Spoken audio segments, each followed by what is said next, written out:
दोस्तों नमस्कार। उत्तम क्लासेस में आप सभी का हार्दिक स्वागत और अभिनंदन है। साथियों, हम क्वेश्चन पर कुछ डिस्कस कर रहे थे जो कि प्रीवियस ईयर में बराबर पूछे जाते रहे हैं। तो साथियों, एक क्वेश्चन है कि एक व्रत है और व्रत की इन्होंने जीवा दे रखी है। एक व्रत है और जिसकी जीवा दे रखी है जिसकी लंबाई 10 सेंटीमीटर है। व्रत जीवा का मतलब समझते हैं कि कोई भी परिधि पर जो दो बिंदु हैं उनको मिलाने वाली रेखा जीवा कहलाती है। जैसे एक वृत्त को में सबसे बड़ी जीवा क्या कहलाती है? व्यास। व्यास जो कि सबसे बड़ी जीवा होती है। अभी आपको बना करके दिखाएंगे कैसे हैं। तो वृत्त की त्रिज्या इन्होंने 13 सेंटीमीटर दे रखी है। क्या दे रखी है? वृत्त की जीवा 13 सेंटीमीटर है और बताना है आपको केंद्र से जीवा पर डाले गए लंब की लंबाई। साथियों, क्वेश्चन कई बार रिपीट हो रहा है और इसको बराबर हम देखते आ रहे हैं कितनी बार ये पूछा गया क्वेश्चन है। देखिए, ये एक व्रत है, एक व्रत है। ये साथियों एक व्रत बन गया। अब देखिए क्वेश्चन क्या कह रहा है। व्रत है और व्रत में दिया गया कि एक जीवा है जिसकी लंबाई इन्होंने 10 सेंटीमीटर दे रखी है और व्रत की त्रिज्या कितनी है? 13 सेंटीमीटर। 13 सेंटीमीटर व्रत की त्रिज्या 13 सेंटीमीटर है। और जीवा मान लेते हैं एक जीवा जिसका एक पॉइंट ए है और दूसरा पॉइंट क्या है? बी है। दूसरा पॉइंट बी है। ये मान लेते हैं एक जीवा है और जीवा की लंबाई इन्होंने दे रखी है 10 सेंटीमीटर। 10 सेंटीमीटर जीवा की लंबाई 10 सेंटीमीटर है और बता रहे हैं केंद्र से जीवा पर डाले गए लंब की लंबाई निकालनी है। यानी कि केंद्र मान लेते हैं O है, तो केंद्र से जीवा पर डाले गए लंब ये मान लेते हैं लंब है और ये M पॉइंट है, M। तो जो OM है उसकी लंबाई आपको पता करनी है। यानी कि केंद्र से जो जीवा पर डाला गया लंब है उसकी लंबाई आपको निकालनी है। देखिए ऐसा क्वेश्चन, ऐसे जो प्रश्न आते हैं उनको हम कैसे करते हैं। हमको पता है कि जीवा की लंबाई कितनी है? AB की 10 सेंटीमीटर है।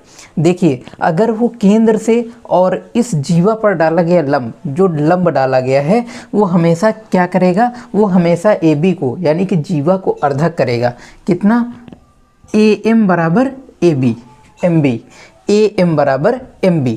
और जब अर्धक करेगा तो इसकी लंबाई 10 सेंटीमीटर है, यानी कि ये हो जाएगा 5 सेंटीमीटर और ये भी कितना हो जाएगा? 5 सेंटीमीटर।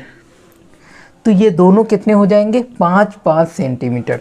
अब देखिए, अब आपको OM पता करना है। OM की लंबाई देखिए, यहाँ से ये त्रिभुज कैसा है? ये त्रिभुज समकोण त्रिभुज है। कैसा त्रिभुज बन रहा है? AOM। अगर त्रिभुज बात करें, त्रिभुज AOM, तो ये कौन सा त्रिभुज है? ये समकोण त्रिभुज है। ये कौन सा है? समकोण त्रिभुज है। और जब समकोण त्रिभुज है तो समकोण त्रिभुज में कौन सा लगता है? एक पाइथागोरस प्रमेय आपने पढ़ी है, पाइथागोरस प्रमेय। पाइथागोरस प्रमेय, जो कि पाइथागोरस प्रमेय क्या होती है? पाइथागोरस प्रमेय होती है कि जो कर्ण होता है, कर्ण का स्क्वायर बराबर लंब का स्क्वायर और प्लस आधार का स्क्वायर। देखिए अब आपको पता है कि कर्ण कितना दिया गया है? 13 सेंटीमीटर। आप यहाँ रख देंगे और आपको लंब पता नहीं है। लंब एक्चुअल में लंब OM है और OM की वैल्यू आपको फाइंड आउट करनी है। तो आपने क्या किया? OM का स्क्वायर हो गया और प्लस आधार देखिए कितना है? आधार यहाँ पर कितना है? 5 सेंटीमीटर। आप ले लेंगे 5 सेंटीमीटर यानी कि 5 का होल स्क्वायर, तो कितना हो जाएगा? 169 बराबर OM का स्क्वायर और प्लस 25। तो ये हो जाएगा OM का स्क्वायर बराबर 169 माइनस 25 और आ जाएगा कितना? 144। तो OM बराबर कितना हो जाएगा? √144 और जो कि हो जाएगा 12। तो ये हो जाएगा OM बराबर 12 सेंटीमीटर। तो ये आपको पता चल गया कि जो लंब है, लंब OM, वो कितने सेंटीमीटर है? वो 12 सेंटीमीटर है। ये जो लंब है OM, तो इसकी लंबाई कितनी आ गई? 12 सेंटीमीटर। देखिए कभी कभी इस क्वेश्चन को थोड़ा पलट के दे सकते हैं, थोड़ा सा घुमा देते हैं, और कभी कभी लंब दे देंगे, लंब की वैल्यू दे देंगे और जीवा की लंबाई दे देंगे और कहेंगे कि भैया इसकी त्रिज्या बताना है आपको। तो फिर यही फार्मूला आपको लगाना है।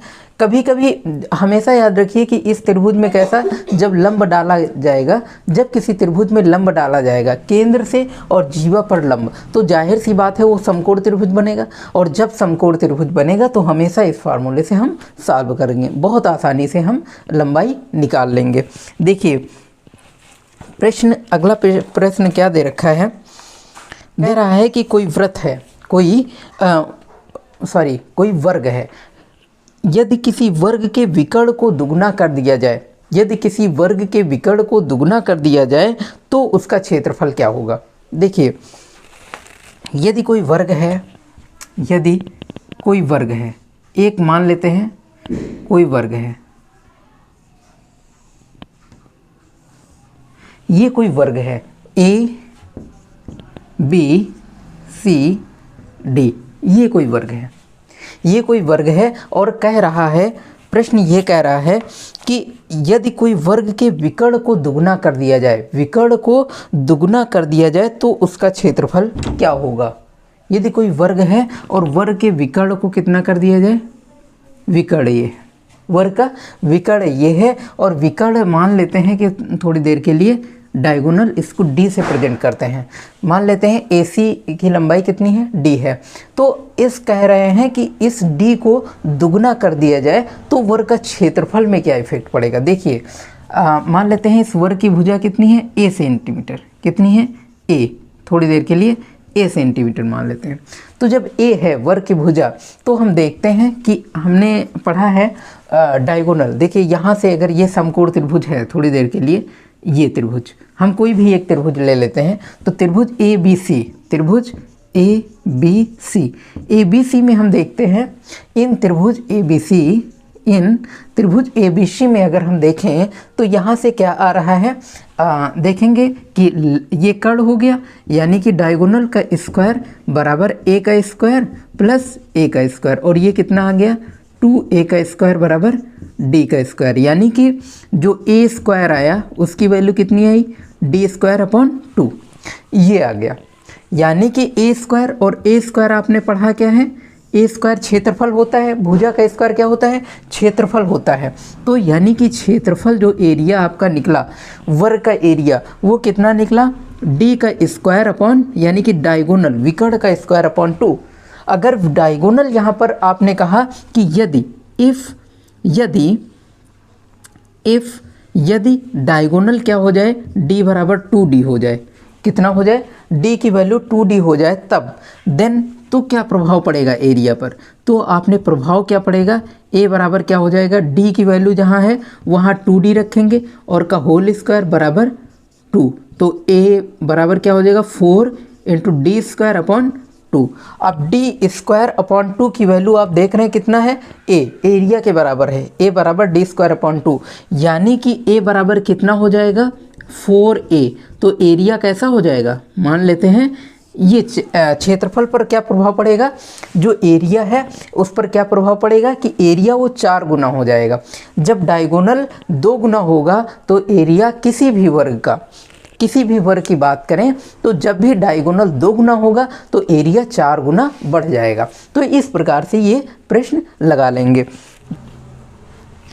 देखिए क्वेश्चन क्या था, 2 की पावर x प्लस 5 और 2 की पावर x प्लस 3 और फिर क्या था 12, ये था। और कह रहा है क्वेश्चन ये है 2 की power x plus 5 equal to 2 की पावर x प्लस 3 और प्लस 12 और इक्वल टू x की वैल्यू आपको फाइंड आउट करनी है। देखिए इसको जब यहाँ तोड़ेंगे तो 2 की पावर x इंटू 2 की पावर 5 ये हो गया, और यहाँ पर हो जाएगा 2 की पावर x इंटू 2 की पावर 3, ये तो होगा, और प्लस का कितना 12 ये हो गया, तो यहाँ पर 8 हो जाएगा, और यहाँ पर हो जाएगा 32, तो 2 की पावर x और ये हो जाएगा 32, ये हो जाएगा 2 की पावर x इंटू 8 और प्लस कितना 12, तो ये हो जाएगा आपका 2 की पावर x, कॉमन ले लेंगे 32, ये माइनस आ जाएगा 8 और ये हो जाएगा 12, तो 8 यानी कि यहाँ 2 और फिर कितना 2 की पावर x और इक्वल टू 12। ये बात समझ में आई सभी को। देखिए हमने क्या किया, x प्लस 5 है यानी कि पावर ऐड हुई है यहाँ पर। तो पावर ऐड कैसे हुई है, जब ये चीज़ मल्टीप्लाई में होगा, यानी कि ये होगा 2 की पावर x इंटू 2 की पावर 5, तभी तो ये क्या होता है कि गुणा में हम देखते हैं मल्टीप्लाई में पावर क्या हो जाती हैं, ऐड हो जाती हैं, 2 की पावर x प्लस 5 हो जाएगा। तो इसी प्रकार से था, हमने इसको मल्टीप्लाई कर, हमने इसको अलग अलग तोड़ दिया, इसको 2 की पावर x और इंटू 2 की पावर 3 और ये 12। हमने देखा यहाँ पर क्या है, यहाँ पर हम देख रहे हैं कि ये कितना 32 हो जाएगा, इसको 2 की पावर 5 32 और 2 की पावर 3 8 हो जाएगा और ये 12। अब देखिए इसको इधर लाएंगे तो 2 की पावर x कॉमन हो जाएगा और 32 ये चीज़ क्या है, प्लस में है, तो जब इक्वल के इधर आएगी माइनस में हो जाएगी और इसमें से 2 की पावर x कॉमन ले लिया है ऑलरेडी, तो यहाँ कितना बचा 8। अब 32 माइनस 8 कितना हो जाएगा 24 और इक्वल टू ये हो जाएगा। अब देखिए 2 की power x equal to 12 upon कितना 24 और इसको क्या लिख सकते हैं 1/2, 2 की पावर x इक्वल टू 1/2, ये तो हो जाएगा 1/2। अब देखिए 1/2 है यानी कि 2 जब ऊपर जाएगा यानी कि ये किस में है, डिनोमिनेटर में, नॉमिनेटर में चेंज होगा, यानी कि हर अंश में चेंज होगा। तो इसको लिख सकते हैं 2 की पावर x बराबर 2 का इनवर्स, ये हो जाएगा। तो x बराबर यहाँ से जब क्या करेंगे, जब बेस इक्वल होंगे तो पावर भी इक्वल होगी, तो x की वैल्यू कितनी आ जाएगी -1, ये आ गया आप लोगों का, यानी कि x की वैल्यू कितनी आई, x इक्वल टू -1, ये हो गया आंसर आपका। क्वेश्चन क्या कह रहा था, देखिए क्वेश्चन बहुत आसान था, बस हमें ध्यान देना था कि इसको हमने अलग अलग तोड़ दिया और इसको सिंपली हम सॉल्व करते गए और लास्ट में x की वैल्यू आ गई। देखिए क्वेश्चन क्या दिया था, x² minus 2ax plus a square और डिवाइडेड x प्लस a, इतना दिया था और शेषफल कह रहा था 4 आना है। देखिए ऐसा क्वेश्चन हम कैसे करेंगे, प्रश्न ये कह रहा था कि यदि x प्लस a से इस व्यंजक को भाग दिया जाए तो शेषफल 4 आता है। तो आपको करना क्या है, शेषफल 4 बचता है, निकालना क्या है, a का मान निकालना है। तो कह रहे हैं यदि इतना है तो a का मान ज्ञात कीजिए। आपको ये क्वेश्चन सॉल्व करना है। देखिए कैसे, यदि x प्लस a बराबर इतना है तो हम थोड़ी देर के लिए क्या करते हैं, ये जो व्यंजक है x² minus 2ax plus a square, ये तो व्यंजक है और इसमें शेषफल कितना बच रहा है, बराबर कितना बच रहा है, 4 शेषफल बच रहा है, 4 शेषफल बच रहा है। तो इफ़ यदि x प्लस a बराबर 0 तो x बराबर कितना -a, x बराबर कितना -a। हम ये वैल्यू किस में, इक्वेशन 1 में पुट कर देंगे, इक्वेशन 1 में putting the value of equation 1, putting the value of equation 1। अगर 1 में पुट करेंगे तो क्या पाएंगे, देखिए x² minus 2ax plus a square बराबर 4, तो x की वैल्यू आपने क्या निकाली है -a square minus 2a into -a और प्लस का a स्क्वायर बराबर कितना 4, तो ये कितना हो जाएगा a square minus plus 2a square plus का a स्क्वायर बराबर कितना 4 और ये कितना हो जाएगा 4a स्क्वायर बराबर 4। तो a बराबर कितना हो गया, a स्क्वायर बराबर 1, तो a बराबर कितना हो गया +-1, ये हो गया कि नहीं, इतना आ गया, इतना क्वेश्चन आया। देखिए क्वेश्चन आपको समझ में आ गया। आपने कहा कि x प्लस a से इस व्यंजक को भाग दिया जा रहा है, शेषफल 4 आता है और a की वैल्यू आपको प्राप्त करनी है। आपने क्या किया कि ये व्यंजक था जिसके बराबर 1 इक्वेशन 1 थी। आपने क्या किया, यदि x प्लस a बराबर 0 है तो x की वैल्यू -a। आपने क्या किया कि x बराबर -a की वैल्यू आपने इक्वेशन 1 में रखी और इक्वेशन 1 में रखने के बाद a की वैल्यू आप फाइंड आउट कर लेंगे। तो इस प्रकार से क्वेश्चन सॉल्व कर लेते हैं। देखिए नेक्स्ट क्वेश्चन क्या कह रहा है, एक श्रेणी दी गई है 1 + 2 + 3 और प्लस ऐसे ... और +10 माइनस का क्या 15, ये दिया गया और कहा गया का मान ज्ञात कीजिए, का मान ज्ञात कीजिए। मान आपको ज्ञात करना है, का मान, इतने की वैल्यू क्या होगी। देखिए ये कोई श्रेणी दी गई है और कहा गया है 1 2 3 और फिर डॉटेड 10 और फिर n माइनस का 15 और कह रहा है इसका मान ज्ञात कीजिए। देखिए आप जानते हैं कोई भी श्रेणी होती है धन पूर्णांकों का योग जानते हैं। यदि धन पूर्णांकों का योग देखें, जैसे उसका फार्मूला होता है प्रथम n धन पूर्णांकों का योग, प्रथम n धन पूर्णांकों का योग, धन पूर्णांकों का योग। देखिए इसका फार्मूला क्या होता है, प्रथम धन पूर्णांकों का योग n प्लस 1 और अपॉन में कितना होता है, अपॉन में 2। ये फार्मूला होता है, ये फार्मूला होता है n प्लस 1 और अपॉन 2। ये धन पूर्णांकों का योग पता है। तो आपको देखिए ये सीरीज थी आपकी 1 2 3 और फिर प्लस 10 और माइनस 50 और का मान ज्ञात करना था। आपने यहाँ से 10 से यहाँ तक की, देखिए ये मान लेते हैं ये जो सीरीज है ये आपके धन पूर्णांकों का योग। इसका धन पूर्णांकों का योग जब निकालेंगे तो कितना हो जाएगा, n की वैल्यू यहाँ पर कितनी है, यहाँ पर लास्ट में n कितने पद हैं, यानी कि पद कितने हैं 10 हैं, तो n की वैल्यू कितनी है 10। तो धन पूर्णांकों का योग जब निकालेंगे तो कितना हो जाएगा, धन पूर्णांकों का योग हम क्या कहाँ n की जगह 10 रखेंगे। देखिए 10 और फिर 10 प्लस 1 और अपॉन में 2 और माइनस का 15। अब बात समझ में आई, यानी कि माइनस 15 हमने वैसा रखा, हमने क्या किया इतने का धन पूर्णांकों का योग निकाल लिया। तो ये कितना हो जाएगा 10 × 11 अपॉन 2 माइनस का 50। तो ये कितना हो जाएगा 2 5 जा 10 और 11 5 जा कितना हो जाएगा 55 माइनस का 50। अब ये देखिए ये कितना आ गया 5, ये 5 आ गया कि नहीं।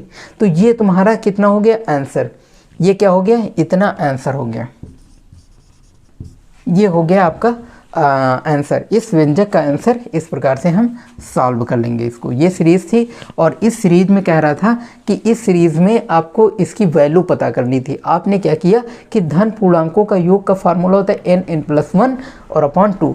आपने इस सीरीज़ में n बराबर कितना, n पद कितने हैं, कितने टर्म्स हैं 10 है, आपने n बराबर 10 रखा और वैल्यू आपने फाइंड आउट करी और माइनस का 15।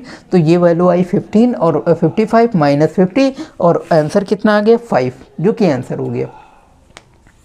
तो इस प्रकार से हम इस क्वेश्चन को सॉल्व कर लेंगे। देखिए नेक्स्ट क्वेश्चन आगे चलते हैं। ये काफ़ी इंपॉर्टेंट क्वेश्चन है, इसीलिए क्वेश्चन अगर बार बार रिपीट भी हो रहे हैं, आप इस प्रकार के इस टाइप के क्वेश्चंस लगाइए। आपको सिर्फ मॉडल दिया जा रहा है, यहाँ पर आपको सिर्फ मॉडल मिलेगा और इस हमें पढ़ाने का मात्र इतना उद्देश्य है, हम आपको संकेत दे पा रहे हैं। और इस टाइप के आप क्वेश्चन लगाएंगे तो जाहिर सी बात है जो इम्पोर्टेंस प्रीवियस ईयर में जो भी इम्पोर्टेंस आए हुए हैं वही करीब 4-5 सालों में बराबर क्वेश्चन आप लोगों के समक्ष रखे जा रहे हैं। और मेरा प्रयास है कि अंतिम चरण तक मैथमेटिक्स का एक भी क्वेश्चन आपका छूटने नहीं पाएगा, एक सारे क्वेश्चन आपके हो जाएंगे, ये हमारा अनुमान है। देखिए अगला क्वेश्चन क्या दिया गया है, यदि कुछ प्रेक्षण हैं, यदि प्रेक्षण हैं x plus 3 x plus 5 x plus 7 x plus 10 और का माध्य 9 है, का माध्य 9 है, तो अंतिम 3 प्रेक्षणों का माध्य ज्ञात करना है। तो अंतिम 3 प्रेक्षणों का आपको माध्य ज्ञात करना है। ये आपको प्रेक्षण दिया गया x प्लस 3 और x plus 5 x plus 7 x plus 10 और कह रहा है इसका माध्य 9 है, तो अंतिम 3 प्रेक्षणों का माध्य ज्ञात कीजिए। तो साथियों अंतिम 3 प्रेक्षणों का यानी कि x plus 7 x plus 5 x plus 7 x plus 10 इनका मान ज्ञात करना है। यानी कि अंतिम 3 प्रेक्षणों का मान, अंतिम 3 प्रेक्षणों का मान ज्ञात कीजिए, अंतिम 3 प्रेक्षणों का मान ज्ञात कीजिए।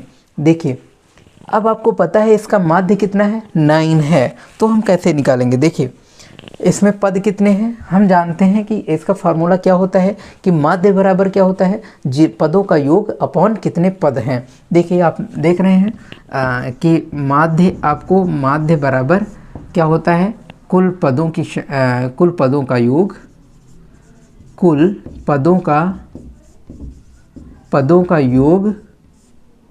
पदों का योग और बटे पदों की क्या संख्या, पदों की संख्या ये होता है, ये फार्मूला होता है। आपने देखा माध्य कितना है 9 और आपने कुल पदों का योग, पद कितने हैं x, x + 3 और x + 5, x + 7 और x + 10 अपॉन कितना है, अपॉन कितना है कितने पद हैं देखिए 1 2 3 4 और ये कितना 5, तो 5 ये हो गया।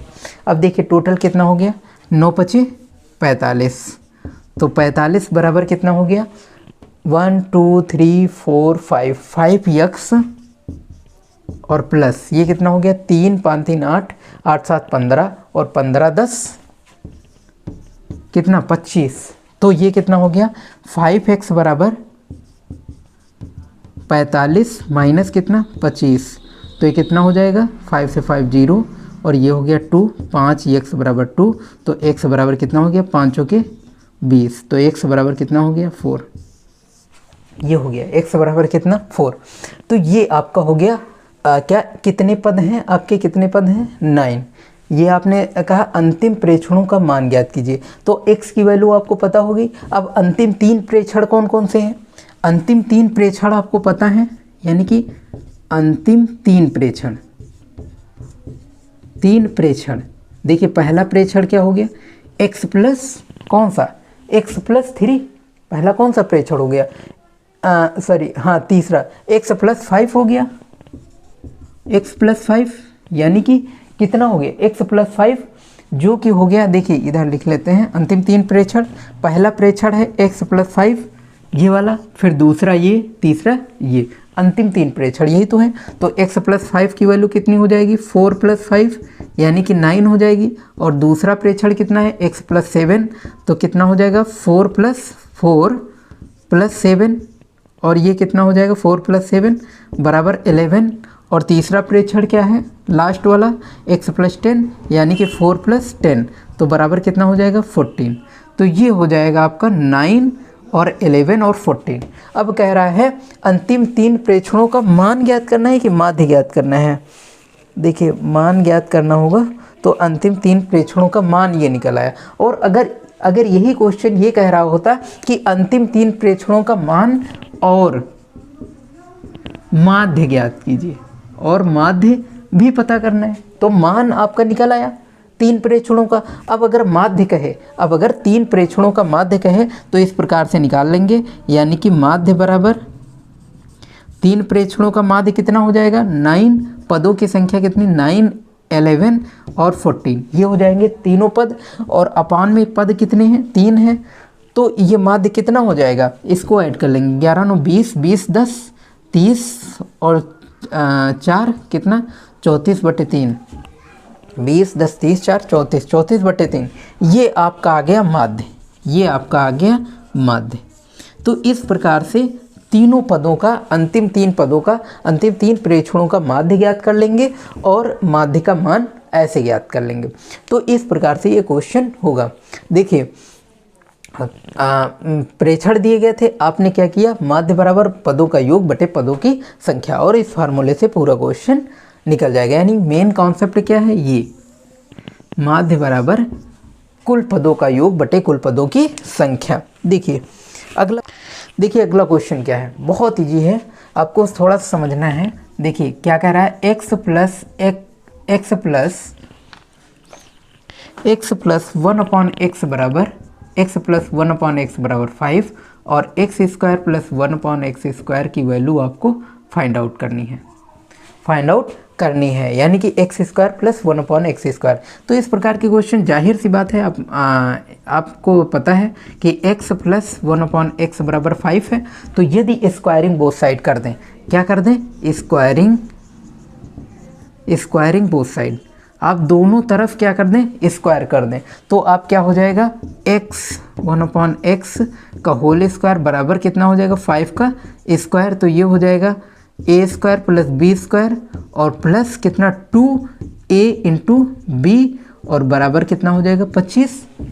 ये हो गया। अब देखिए x से x कैंसिल हो गया और आया कितना, x square plus 1/x square बराबर कितना हो जाएगा, x स्क्वायर और बराबर कितना हो जाएगा, प्लस का 2 बराबर कितना 25, तो ये हो गया x square plus 1/x square बराबर 25 माइनस 2 और ये आ गया x square plus 1/x square बराबर 23। इस प्रकार से क्वेश्चन को सॉल्व कर लेंगे। तो आपको पता था कि इतने बराबर 5, तो इतना बराबर आपको वैल्यू पता करना था। देखिए कभी कभी ये क्यूब भी दे देंगे। अगर यही क्वेश्चन ऐसे दिया जाए कि यदि x प्लस 1/x बराबर 5, तो आपको पता करना है x 1/x क्यूब, इसकी वैल्यू पता करना है, या फिर पता करना है x की पावर 4 प्लस 1/x की पावर 4 की वैल्यू पता करना है, या फिर पता करना है x की पावर 6 1/x की पावर 6। तो ऐसे जब भी क्वेश्चन आए तो देखिए इसमें कौन सा क्यूब वाला लगेगा, होल क्यूब का फार्मूला जो आपने पढ़ा है, a cube plus B cube plus 3ab bracket में a प्लस बी, ये वाला फार्मूला लगेगा। इसमें x की पावर 4 यानी कि इसको एक बार फिर स्क्वायर करेंगे, इतनी वैल्यू आने के बाद दोबारा फिर स्क्वायर करेंगे तो x की पावर 4 में चेंज हो जाएगा और फिर वैल्यू फाइंड आउट कर लेंगे। अगर इसको निकालना हो तो क्यूब वाले को एक बार और स्क्वायर करेंगे, क्यूब वाले फार्मूले को। देखिए इसमें दोनों फार्मूले अप्लाई होंगे। एक तो तुमने पढ़ा है a प्लस बी का होल स्क्वायर जो कि होता है a square plus B square plus कितना 2ab। एक तो ये फार्मूला आपने पढ़ा है जो यहाँ पर आपका यूज हुआ है a square plus B square plus 2ab, और दूसरा आपने पढ़ा है a प्लस बी का होल क्यूब और जो कि होता है a cube plus B cube plus 3ab और ब्रैकेट में a प्लस बी। एक तो ये फार्मूला पढ़ा है। तो ये किसकी वैल्यू फाइंड आउट करने के लिए, जब इसकी वैल्यू फाइंड आउट करनी होगी, x cube plus 1/x cube की वैल्यू फाइंड आउट करनी होगी तो ये फार्मूला लगाएंगे, और जब इसकी वैल्यू फाइंड आउट करनी होगी तो इस जो एक बार स्क्वायर आ गया है इसको दोबारा फिर स्क्वायरिंग बोथ साइड करेंगे और स्क्वायरिंग बोथ साइड करने पर x की पावर 4 की वैल्यू आ जाएगी। अगर इसको करना होगा तो ये फार्मूला लगाएंगे a cube plus B cube, इसकी वैल्यू निकालेंगे और इसकी वैल्यू निकालने के बाद फिर दोनों तरफ हम क्यूब कर देंगे, दोनों साइडों में क्यूब करके और फिर इसकी वैल्यू आ जाएगी। तो इस प्रकार से क्वेश्चन मतलब सॉल्व कर लेंगे। देखिए एक्स प्लस वाई का whole square, x plus y का whole square whole cube, sorry x plus y का होल क्यूब और माइनस का x cube plus Y cube, x cube plus Y cube, y cube, ये चीज़ दिया गया x cube plus Y cube और कह रहा है का गुणनखंड है, जो कि कौन सा विकल्प निम्न विकल्पों में से कौन सा विकल्प इसका गुणनखंड है, ये क्वेश्चन कह रहा है। यानी कि कौन सा विकल्प है जो इसका गुणनखंड है। देखिए कैसे निकालेंगे, जब भी इसका गुणनखंड के पूछा जाए, जब भी कोई फंक्शन दे दिया जाए और कहा जाए इसका गुणनखंड करिए, गुणनखंड पता करिए, तो इसको हम सबसे पहले सॉल्व करेंगे। तो इसको सॉल्व करके देखते हैं। देखिए अभी हमने बताया a प्लस बी का होल क्यूब क्या फार्मूला होता है, आप एक बार समझिए। a प्लस बी का होल क्यूब बराबर होता है a cube plus B cube plus 3ab और ब्रैकेट में a प्लस बी, ये फार्मूला होता है। इस फार्मूले को से हम इसको खोल देंगे तो ये क्या हो जाएगा, देखिए a क्यूब यानी कि x cube plus y cube b cube यानी कि y cube plus 3ab 3xy और ब्रैकेट में x प्लस y, ये हो गया। और माइनस का कितना है, माइनस इसको हम अंदर मल्टीप्लाई कर देंगे तो माइनस का एक्स क्यूब और माइनस का वाई क्यूब। अब देखिए यहाँ पर एक्स क्यूब से माइनस हो जाएगा और वाई क्यूब क्या हो जाएगा, वाई क्यूब से माइनस हो जाएगा। तो आएगा एक्चुअल में कितना 3xy और ब्रैकेट में x प्लस वाई, ये आप लोगों का आंसर हो गया। देखिए बहुत आसान क्वेश्चन था। आपका क्या दिया गया था, क्वेश्चन था a प्लस बी का whole cube minus X cube plus B cube. X cube plus Y cube. आपने क्या किया, ए प्लस बी का होल क्यूब का फार्मूला आपको पता है, ये फार्मूला आपने इसमें रखा और वैल्यू आपने पुट करी, वैल्यू आपने फार्मूला रखा और फार्मूला रखने के बाद आप सॉल्व किए और सॉल्व करने के बाद वैल्यू आई 3xy ब्रैकेट में x प्लस वाई, यानी कि यही क्या हो गया, आंसर हो गया।